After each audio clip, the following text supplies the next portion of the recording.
जय मसीह की and good morning. आज सुबह प्रभु का वचन हमारे लिए मरकुस का सुसमाचार अध्याय 12 आयत 43 और 44। The gospel of Mark chapter 12 verse 43 and 44 आपके लिए पढ़ना चाहती हूँ। तब उसने अपने चेलों को पास बुलाकर उनसे कहा, मैं तुमसे सच कहता हूं कि मंदिर के भंडार में डालने वालों में से इस कंगाल विधवा ने सबसे बढ़कर डाला है, क्योंकि सब ने अपने धन की बढ़ती में से डाला है, परंतु इसने अपनी घटी में से जो कुछ उसका था अर्थात अपनी सारी जीविका डाल दी है। ये घटना पढ़ते समय हम लोग वर्स 41 से लेकर जब हम पढ़ते हैं, हम समझ पाते हैं कि यीशु मसीह और चेले मंदिर के भंडार के जगह पे बैठे हुए थे और यीशु मसीह देख रहे थे कि कैसे लोग आकर अपने धन को मंदिर के भंडार में डाल रहे हैं। और बहुत सारे धनवानों ने आकर बहुत धन को उस भंडार में डाल दिया। लेकिन उसके बीच में एक बहन वहां पर आई और उस बहन के बारे में लिखा है कि वो एक कंगाल विधवा थी। ये बहन उस मंदिर के भंडार में आकर 2 दमड़ियों को डालती है, मतलब एक बहुत ही कम रकम को उस भंडार में डालती है। अब इस बात को देखकर यीशु मसीह चेलों से बताता है, चेलों को बोलता है कि ये कंगाल विधवा ने सबसे बढ़कर डाला है। मेरे प्रियो, सोचने वाली बात है, बहुत सारे लोग आकर बड़े बड़े थैली में भरकर जो भी उनका सोना था, चांदी था या जो भी धन था, वो सब कुछ वो लोग भंडार में डाल रहे थे। और यहाँ पर एक कंगाल बहन आकर 2 दमड़ी को डालती है। तो यीशु मसीह क्यों कहता है कि ये बहन ने सबसे बढ़कर डाला है? इस घटना से हम क्या सीख सकते हैं? हम यहाँ पर 2 बातों को सीख सकते हैं। सबसे पहली बात यह है कि प्रभु का कैलकुलेशन और इंसान का कैलकुलेशन में बहुत फर्क है। जब इंसान देखता है, उनके नजर में जो थैली भर भर कर धन डाल रहे हैं, वो लोग ज्यादा डाल रहे हैं। लेकिन जब यीशु मसीह देखता है तो यीशु मसीह कहता है कि उनका धन ज्यादा नहीं है, ये बहन जो डाल रही है वो सबसे ज्यादा है। तो मेरे प्रियो, लोग जो देखते हैं वैसा नहीं है जो प्रभु हमको देखता है। परमेश्वर का कैलकुलेशन और इंसान का कैलकुलेशन अलग है। ये क्यों अलग है, किस प्रकार अलग है? हम लोग ये बात समझ सकते हैं वर्स 44 में, जहां पर यीशु मसीह कहता है, सबने अपने धन की बढ़ती में से डाला है, परंतु इसने अपनी घटी में से जो कुछ उसका था अर्थात अपनी सारी जीविका डाल दी है।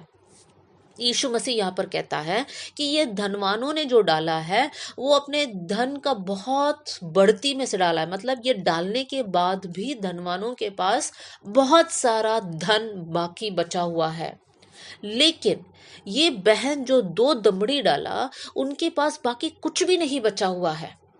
मेरे प्रियो, प्रभु का कैलकुलेशन और इंसान का कैलकुलेशन इसलिए फर्क है, इसलिए उसमें अंतर है, क्योंकि जब प्रभु देखता है, परमेश्वर ये नहीं देखता है कि आप कितना दे रहे हैं। परमेश्वर ये देखता है कि आपके पास कितना बाकी है। आपका देने का मनसा को परमेश्वर देखता है।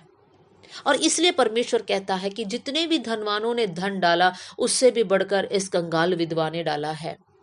मेरे प्रियो, ये बहन ने अपना सब कुछ डाला। इसने ये नहीं सोचा कि कल का दिन मैं कैसे जीऊंगी। हम लोग ये बहन के जीवन से ये सीख सकते हैं कि उसका पूरा भरोसा प्रभु पर था। उसको मालूम था कि परमेश्वर मुझे चलाएगा, मेरे जीवन की जरूरतों को प्रभु पूरा करेगा, और इसलिए वो कल की चिंता किए बिना सब कुछ प्रभु को देती है। मेरे प्रियो, हमारे लिए एक बहुत अच्छा सीख है इस घटना में से।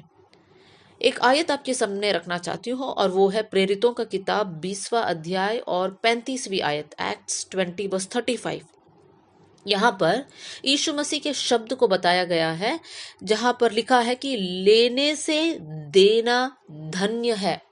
मेरे प्रियो, हम सब इंसान का एक मेंटालिटी होता है कि मुझे मिलना चाहिए, मुझे गिफ्ट मिलना चाहिए, मुझे मदद मिलना चाहिए, मुझे हेल्प मिलना चाहिए, यही लोग सोचते हैं। लेकिन यीशु मसीह हमें सिखाता है कि लेने से देना और भी धन्य है और भी उत्तम है। तो आज क्यों ना इस वचन के अनुसार हम एक डिसीजन बनाएं कि प्रभु हम आपको देने वाले बन जाए। हम प्रभु को क्या दे सकते हैं? हम प्रभु को हमारा प्रेम दे सकते हैं, हमारा समर्पण दे सकते हैं, हमारी आराधना, हमारी स्तुति, हमारा आदर, मान सम्मान, सब कुछ हम प्रभु को दे सकते हैं। लेकिन इस घटना के अनुसार हम लोग ये तय करें कि प्रभु हम हमारा धन में से एक भाग आपको देकर आपका आदर करना चाहते हैं।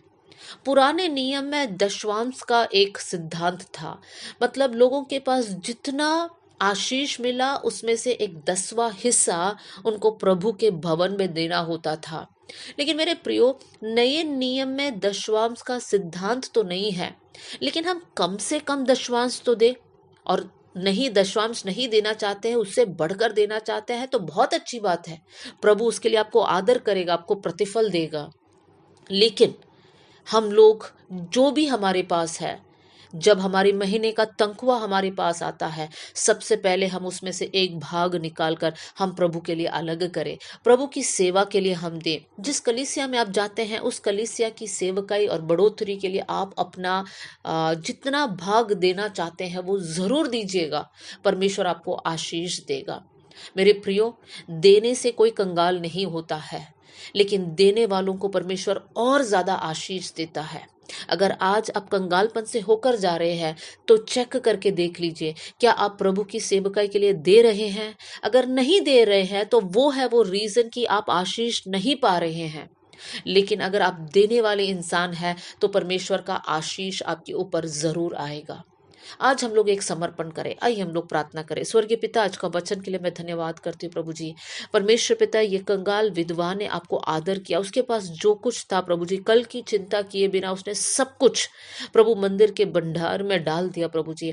परमेश्वर, हम अपने जीवन को तेरे हाथ में समर्पण करते हैं प्रभु जी। एक देने का मन देना प्रभु जी, देने का एक हृदय देना प्रभु जी। हम लेने वाले ना बने, हम देने वाले बन जाए परमेश्वर पिता। प्रभु, हमारे पास जो तनख्वाह आता है प्रभु जी, महीने में जो पैसे हमारे पास आता है प्रभु जी, उसमें से एक भाग निकाल कर आपको आदर देना चाहते हैं प्रभु जी। उसमें हम लोग अनुशासित रहे कर मैं प्रार्थना करती हूँ प्रभु जी। इस समय पर प्रभु जी कोई आर्थिक तंगी और मुसीबत से होकर जा रहे प्रभु, मैं प्रार्थना करती हूँ उनके परिवार में एक नए रास्ता खोल देना परमेश्वर पिता, और वो लोग भी आपकी आदर करने वाले बन जाए। प्रभु, आपने हमारी प्रार्थना सुन लिया, इसलिए धन्यवाद। आदर और महिमा आपको देते हुए यीशु के नाम से हम मांगते हैं, amen. God bless you all. जय मसीह।